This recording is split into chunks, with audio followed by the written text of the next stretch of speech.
काय म्हणता बे पोट्टो, चाललो ना आपण आता फिरायला मस्त. ट्रेनचं तिकीट काढली, चाललो आता. तुम्हाला त्याला दाखवतो नागपूरचं रेल्वे स्टेशन. हे पहा आता सध्या तर काहीच भीड नाही आहे इथं. हे काही ट्रेन बी नाही दिसून राहिली.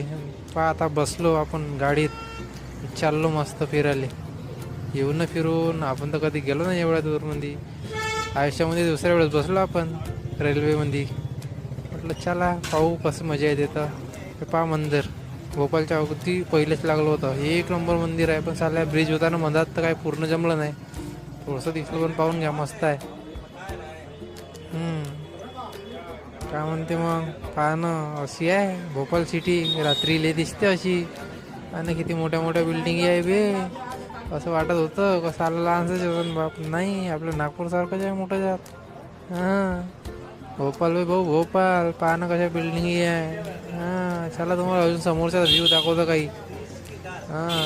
बा भोपाळचं रेल्वे स्टेशन दाखवतो मग तुम्हाला थोड्या वेळात. थांबून जा, पाहून घे जा आता.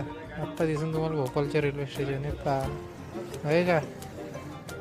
रात्रीच्या वेळ आहे म्हणून तेवढे काही व्ह्यू दिसून नाही राहिले. आता पाहून घ्या ना, जेवढं दिसते तेवढं. म्हटलं आपण आता ग्वालियरच्या रेल्वे स्टेशनवर आलो. तुम्हाला पाहून घ्या ग्वालियरच्या रेल्वे स्टेशन. मी ना तर जिंदगीत पहिलीच वेळेस आलो म्हणा एवढं दूर फिरायला. फिरायला नाही आलो आपण, लग्नासाठी आलो. तुम्हाला दाखवतो, जिंदगीत तुम्ही नाही असं लग्न पाहिलं नसन.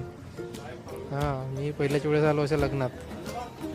भाऊ कसा दिसते बसून ट्रेनमध्ये आला. आत्ता आलो आपण ग्वालियरच्या रेल्वे स्टेशनवर. हे ग्वालियरच्या रेल्वे स्टेशन. आता उतरतो आपण आणि जातो तिघाटं गाडी पकडली.